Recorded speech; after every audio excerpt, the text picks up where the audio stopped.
Welcome to another chilling episode on Little Haunted Doll.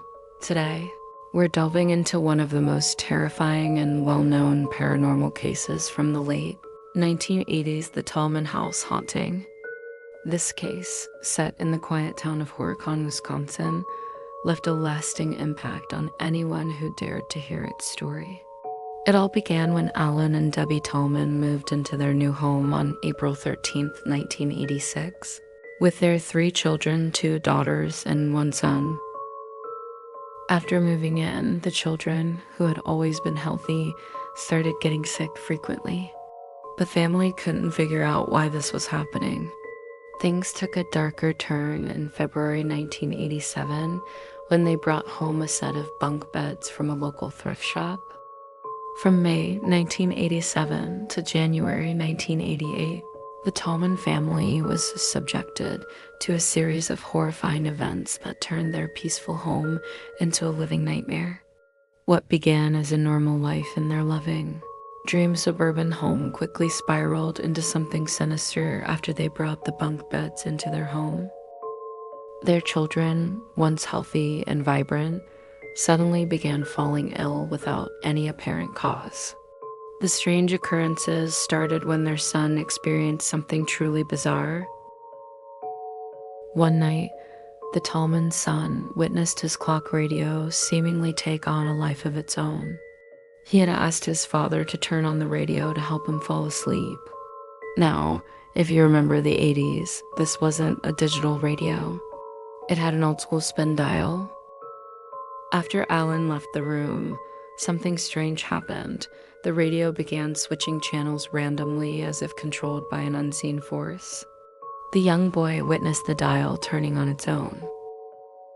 He tried to adjust the dial but couldn't find the station he had been listening to. Frustrated, he ran to his parents' room. He reported seeing the radio's indicator move by itself, but his parents were skeptical. His father went back to the son's room. Once Alan fixed the radio and went back to bed, his son tried to fall asleep, but noticed the dial moving on its own again. Terrified, he ran to his parents' room to tell them what he had seen. Alan, upset and annoyed with his son, removed the radio from the room and told him to go back to sleep. From that night on, the family was plagued by nightmares and strange occurrences. The Tallmans began to hear unsettling noises throughout the house, and no one could get a good night's sleep. Debbie often woke up in the middle of the night to the sound of her daughters giggling in their room around 2 a.m., only to find them sound asleep when she checked on them. As the weeks went by, the strange events continued. One day, while Alan was painting in the basement, he was called upstairs for lunch. He left his paintbrush on the table, but when he returned, it was standing upright in the paint tin with the bristles facing up. Alan didn't believe in ghosts or anything paranormal, so he dismissed the incident, chalking it up to stress, lack of sleep, or simply forgetting what he had done.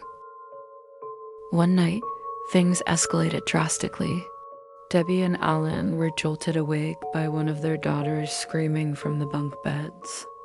They raced into the girls' room to find their daughters crying and distraught, claiming they had seen a witch with red eyes staring at them from the corner of the room. The girls insisted that the witch had set the room on fire. While Debbie and Alan tried to calm them down, their son ran into the room, terrified, saying he had seen the same old woman stalking them around the house, setting things on fire.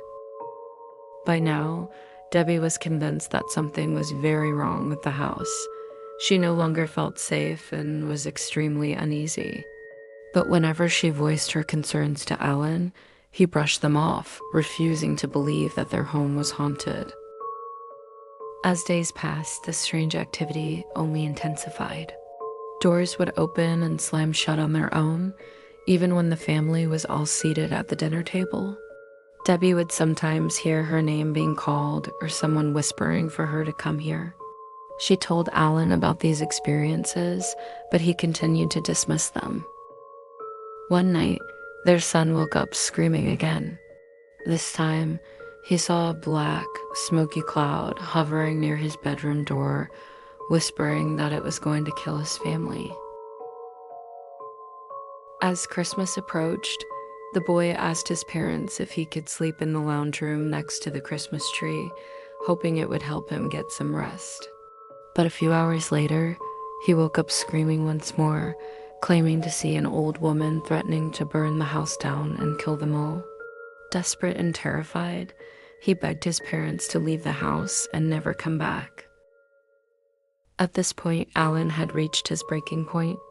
In a fit of rage, he yelled at whatever was haunting his family, demanding it leave his house and stop tormenting his children. He even challenged the entity to come fight him instead. The next day, the Tallmans reached out to their family pastor, Wayne Dobratz. When he arrived at the house, he immediately sensed the presence of something evil within the house. He believed that the Tallman family was under attack by a demonic force and that the entity was feeding off the children's energy, causing them to fall ill so often. The pastor agreed to help and began performing prayers and blessings around the home. 3 weeks later, on January 7th, 1988, around 2 a.m., Alan returned home from a late shift. As he approached the house, he heard a strange howling sound, even though it wasn't a windy night. The howling continued, and a voice beckoned him from within the noise, calling out to him, "Come here, come here." Alan, unnerved but curious, walked around the house to see if anyone was there. Finding nothing, he returned to the front of the house, only to notice a glow coming from the garage. As he got closer, he saw what appeared to be a fire inside. He rushed into the house to grab a fire extinguisher, but when he returned to the garage, the fire was gone. Everything was completely normal. As Alan walked back into the house, something struck him from behind, knocking his lunch pail out of his hand and shattering a nearby lamp. This was the final straw for Alan. From that point on, he decided to sleep in his daughter's room to protect them, as they were so traumatized they couldn't sleep without a parent nearby. But even there, he wasn't safe. One night, a fog surrounded him, and a voice emerged from the mist, chillingly whispering, "You're dead." Alan would hear a voice whispering to him, "You're dead, you're dead." Realizing they couldn't continue like this, Alan decided the entire family should start sleeping in the same room every night. But knowing that his work schedule wouldn't always allow him to be home, he asked his brother to stay with the family on nights when he worked late. Alan explained the strange occurrences to his brother, who agreed to stay the night, though he didn't believe in ghosts. That night, Alan's brother was awakened by a loud bang. Looking towards the door, he saw a dark, shadowy figure standing there, watching him.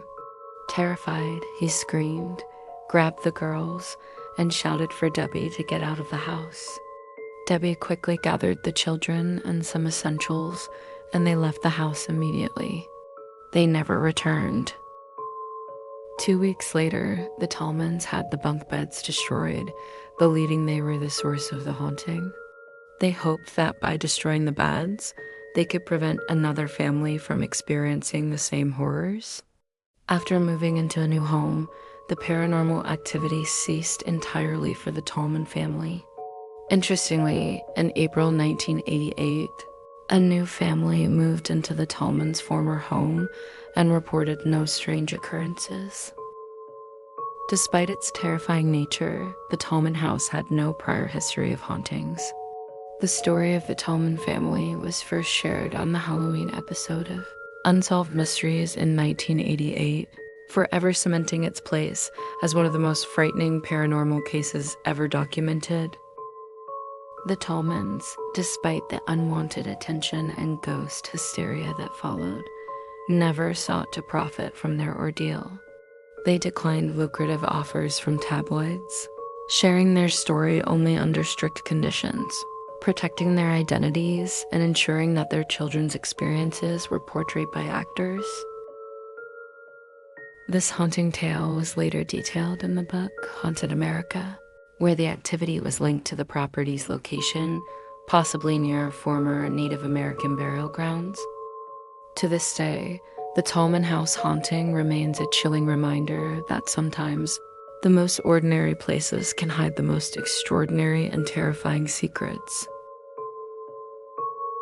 If you enjoyed this video, be sure to like, subscribe, and hit the notification bell for more eerie tales. Until next time, stay haunted.